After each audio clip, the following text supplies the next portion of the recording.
Welcome to your podcast for Lesson 23, Intro to Newton and Inertia. After watching the podcast, you should be able to define inertia and describe examples of inertia. For class tomorrow, I'd like you to come in with an answer to the warm-up. What happens when your crazy school bus driver suddenly slams on the brakes to stop for a student that they almost drove past? And I want you to be able to explain why this occurs. Your assignment you can see are some problems from page 112 that you'll get some time in class to work on with the people in your group. So our next several lessons are going to be devoted to Newton's laws of motion. Some of you might know that Newton has 3 laws of motion. We're going to start off with the first one. A little background on Isaac Newton.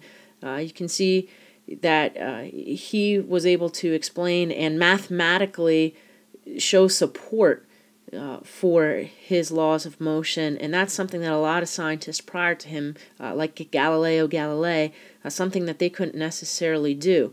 And so the mathematical principles that Newton was able to use as support for this became the creation of your modern-day physics and calculus classes that you see here. And so one thing you want to keep in mind is that these laws can explain everything from the motion of subatomic particles, so protons, neutrons, and electrons, all the way up to gigantic bodies like stars and galaxies. And the other thing I want you to think about is that so far, all of the problems that we've done up to this date have been on how objects move. So we've talked about how they move vertically, how they move horizontally, and how they move as a projectile, and how they have both a horizontal and vertical component. And so what we're going to focus on now is not how they move, but why they move. Right, Newton's first law of motion is also known as the law of inertia, and what it states is that an object at rest will remain at rest, and an object in motion will remain in motion in a straight line with a constant speed unless acted on by a net force. So it applies to both motions that are at rest and also objects that are in motion. Some examples. If your crazy bus driver slams on the brakes and you have books sitting next to you on the bus seat, and the bus is going 30 miles per hour, those books which are on the bus are also traveling at 30 miles per hour. And so if the bus slams on the brakes and slows down, those books are going to continue moving forward at that speed. That's why they fall off the seat. Okay. Dishes on a table will remain at rest. I'm sure you've seen the video clips of a table that is set, with fine china on it everywhere, and a magician or somebody will come in and they'll grab that tablecloth and they will yank it out from underneath the dishes, and the dishes will sit there and nothing will spill. Again, because initially those dishes are not moving. They are at rest.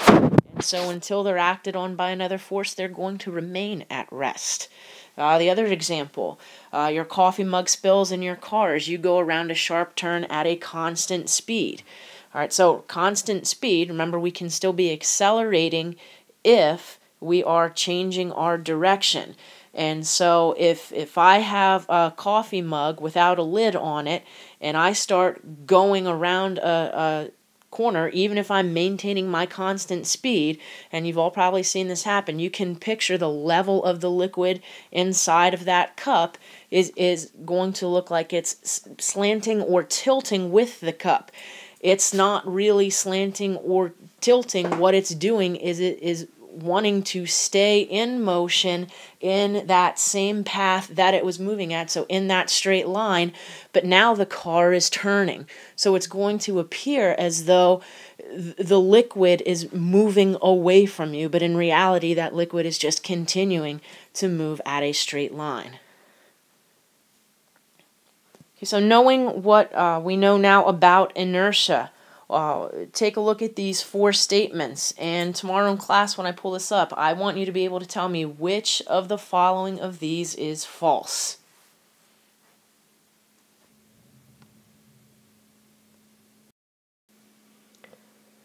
So again, inertia is just the tendency for an object to resist a change in their state of motion. And so again, remember that this applies to both an object that's at rest and an object that is already in motion. Okay? And so we can think of mass as a measure of inertia. So the more massive an object, the more it will resist a change in its motion. The less massive an object, the easier it's going to be to get its motion to change, whether it's starting from rest or whether it is changing its motion once it's already moving. To do this, we need to apply a force. So a force is any push or a pull that's required to change an object's motion. So it could start it from rest, or it could cause it to change direction while it's in motion. Units that we'll commonly see to measure force are newtons. And when we get to solving problems with this, it's important to understand that 1 newton is equal to 1 kilogram times meter per second squared. And so you'll be able to get units to cancel out if you can substitute in these units for newtons. Alright, so I'd like you to come to class tomorrow with an answer for this question. Which of the following has the most inertia?